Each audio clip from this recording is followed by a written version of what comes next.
Ini adalah Palestina, dan ini bukanlah negara yang mudah. Tidak mudah hidup di sebelah tembok yang membatasi pergerakan. Tidak mudah melewati pos pemeriksaan. Tidak mudah hidup di kamp pengungsian seumur hidup. Dan tidak mudah juga mendapatkan jaringan 3G. Konflik yang berkepanjangan masih dialami oleh negara Palestina. Tidak heran jika saat ini status politiknya masih diperdebatkan. Negara yang beribu kota di Yerusalem Timur terbagi menjadi dua entitas politik, yakni wilayah penduduk Israel dan Otoritas Nasional Palestina. Lalu, bagaimana kondisi Palestina jika dilihat dari letak geografisnya? Mari kita bahas lebih jauh.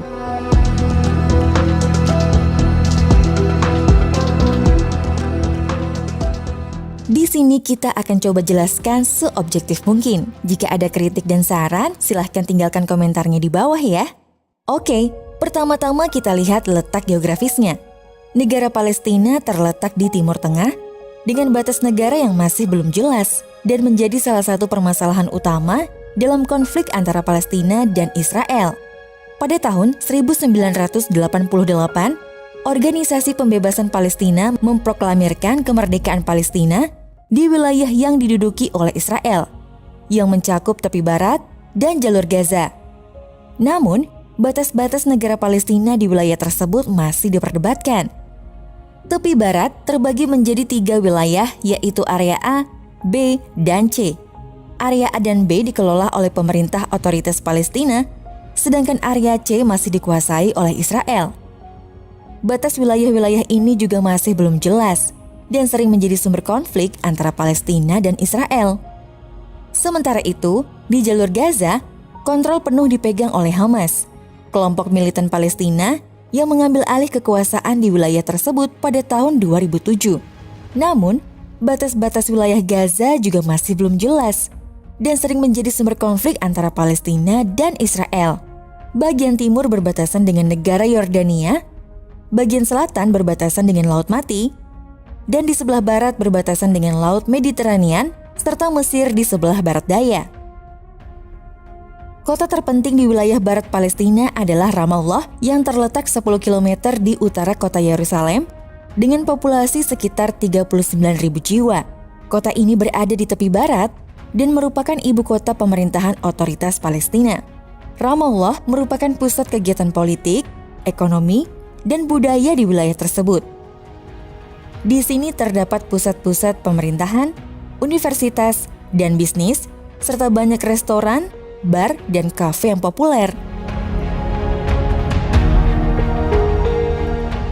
Selain Ramallah, kota-kota penting lainnya di wilayah barat Palestina adalah Jenin, Nablus, Bethlehem, Hebron, dan Jericho. Gaza City yang merupakan ibu kota jalur Gaza dan kota terbesar di wilayah ini, kota ini terletak di bagian tengah jalur Gaza dan merupakan pusat pemerintahan, bisnis, dan budaya. Khan Yunis yang terletak di bagian selatan jalur Gaza merupakan kota terbesar kedua di wilayah ini. Karena letaknya yang dekat dengan perbatasan Mesir, kota ini menjadi pusat perdagangan dan impor barang dari Mesir. Kota Rafah adalah kota terakhir sebelum perbatasan Mesir. Meskipun terkenal dengan pengungsi Palestina dan perbatasan jalur bawah tanah yang menuju Mesir, Rafah memiliki industri yang berkembang di sektor pertanian dan perdagangan.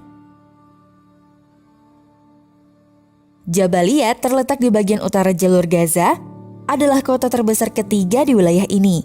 Karena letaknya yang dekat dengan perbatasan Israel, kota ini sering menjadi sasaran serangan dan konflik antara Palestina dan Israel. Selain kota-kota tersebut, terdapat beberapa kota kecil dan desa di sepanjang jalur Gaza yang juga memiliki peran penting dalam kehidupan sehari-hari penduduk setempat.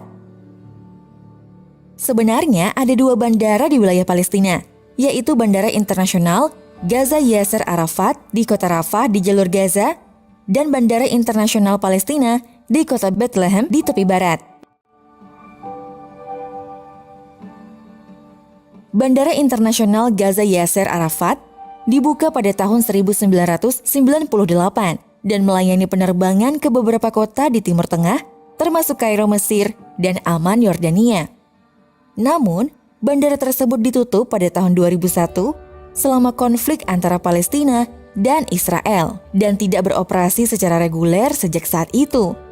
Kedua bandara tersebut sekarang bangunannya juga sudah tidak berbentuk.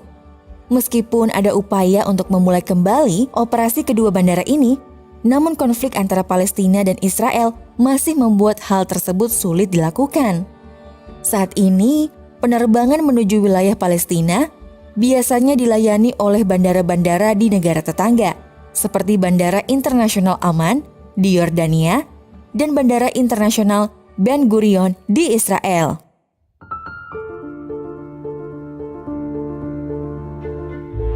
Kondisi alam Palestina cukup beragam, mulai dari wilayah pesisir yang berada bagian barat dengan kota pentingnya yakni Gaza, Akka, dan Yafa, serta wilayah pegunungan yang terdiri atas beberapa bukit dan gunung kecil dengan titik tertinggi tidak lebih dari 1.000 meter di atas permukaan laut. Secara keseluruhan, iklim di Palestina sama meskipun memiliki ketinggian tempat yang berbeda sekalipun. Suhu udara saat musim panas terkadang tidak lebih dari 32 derajat Celcius, bahkan ketika musim dingin, rata-rata suhu udara mencapai 10 derajat Celcius. Curah hujan tertinggi terjadi saat musim dingin, terutama pada bulan Desember hingga Februari. Sumber daya air yang paling banyak dimanfaatkan oleh masyarakat Palestina berasal dari embun, terutama musim panas berlangsung. Para petani anggur memanfaatkan embun tersebut untuk mengairi tanaman anggur. Embun tersebut berasal dari uap air Laut Mediterania yang menguap kemudian terbawa angin hingga ke daratan dan turun di sekitar Gurun Hermon. Palestina memiliki potensi pertanian yang cukup besar karena memiliki iklim yang ideal untuk pertanian dan tanah yang subur.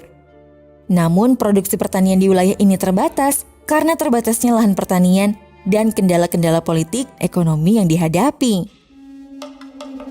Beberapa hasil pertanian utama di Palestina antara lain zaitun, yang menjadikan Palestina dikenal sebagai penghasil zaitun terbesar di dunia. Zaitun dihasilkan di seluruh wilayah Palestina, terutama di tepi barat dan jalur Gaza. Jeruk Palestina dikenal dengan kualitasnya yang tinggi dan rasanya yang manis. Jeruk Palestina dihasilkan terutama di tepi barat. Palestina juga menghasilkan anggur yang terkenal dengan kualitasnya yang tinggi dan rasa yang lezat. Anggur Palestina dihasilkan di wilayah tepi barat dan termasuk jenis-jenis anggur yang unik seperti anggur Hijazi dan Hamdani. Palestina juga menghasilkan berbagai macam sayuran dan buah-buahan seperti tomat, mentimun, kubis, labu, buah arah, dan delima. Selain hasil pertanian segar, Palestina juga menghasilkan produk olahan seperti minyak zaitun, keju, dan madu.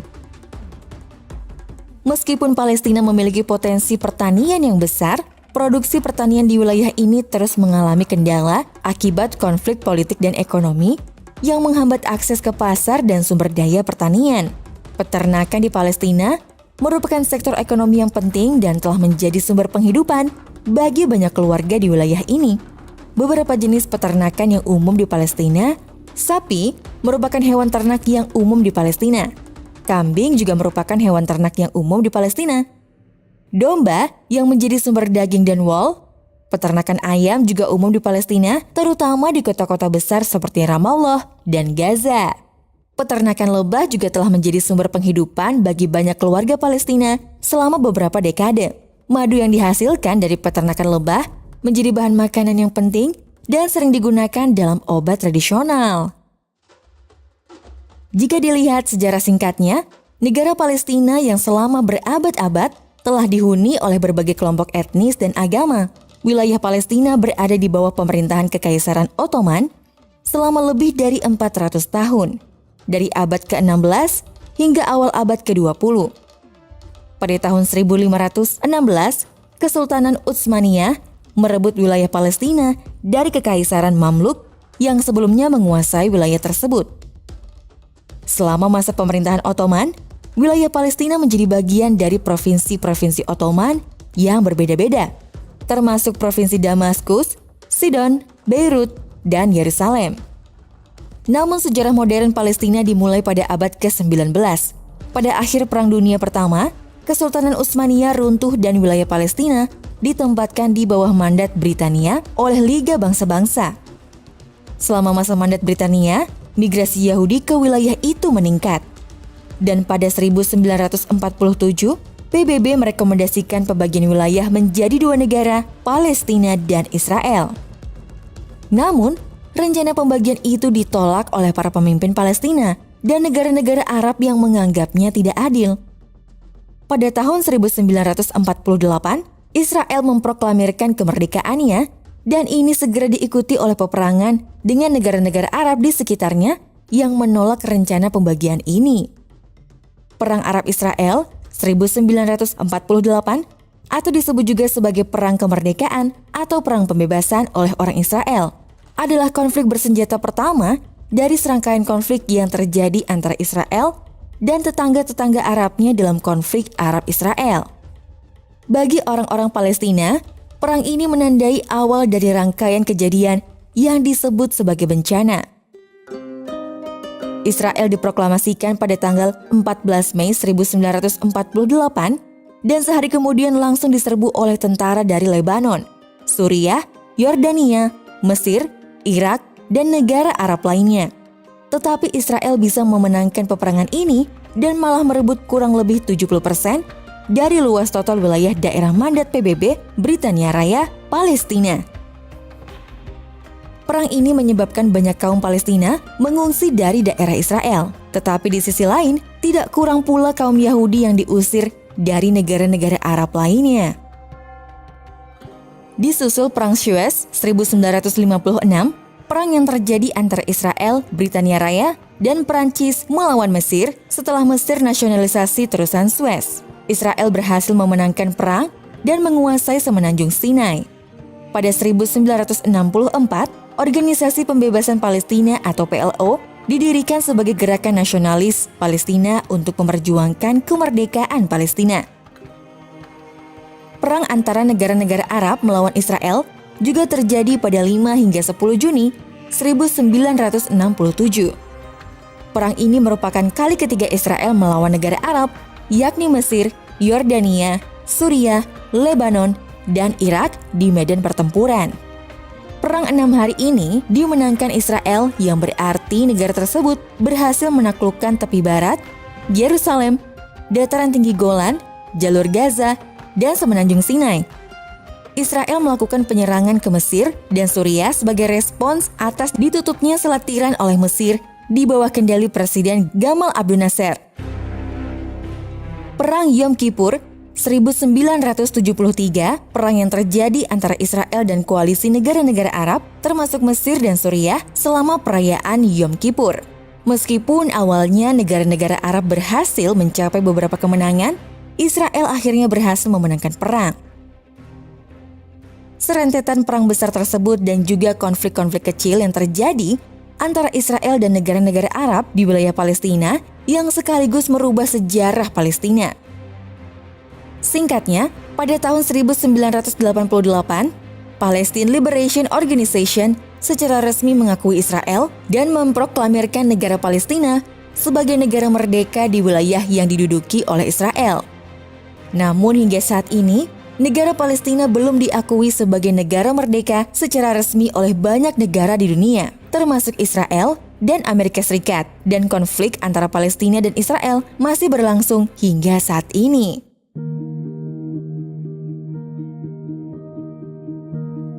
Penduduk Palestina sebagian besar merupakan keturunan bangsa Arab dengan jumlah populasinya mencapai sekitar 10 juta jiwa. Saat terjadi perang, lebih dari setengah penduduk Palestina mengungsi ke sejumlah negara tetangga seperti Yordania, Lebanon, Arab Saudi, dan beberapa negara di luar kawasan Timur Tengah.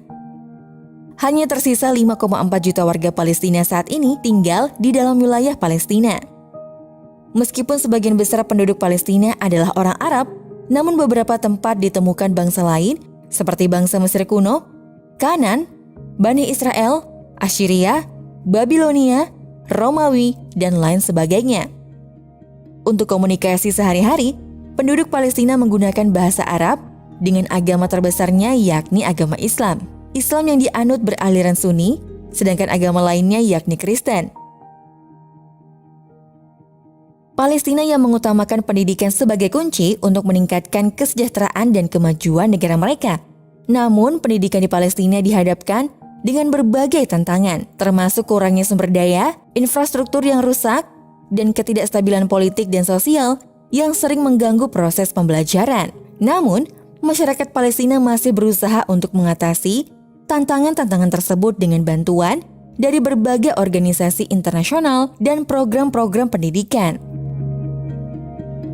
Pendidikan di Palestina dianggap sebagai jalan menuju kemajuan dan kesejahteraan bagi masyarakat Palestina, dan mereka berkomitmen untuk terus melanjutkan upaya mereka dalam memajukan sistem pendidikan di negara mereka.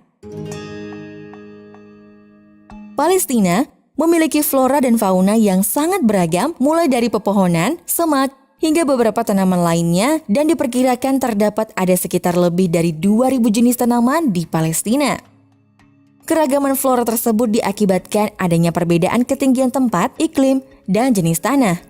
Tanaman yang banyak tumbuh di Palestina sebagian besar berupa tanaman palem, pohon ek, cemara, pohon willow, dan pohon tamariska.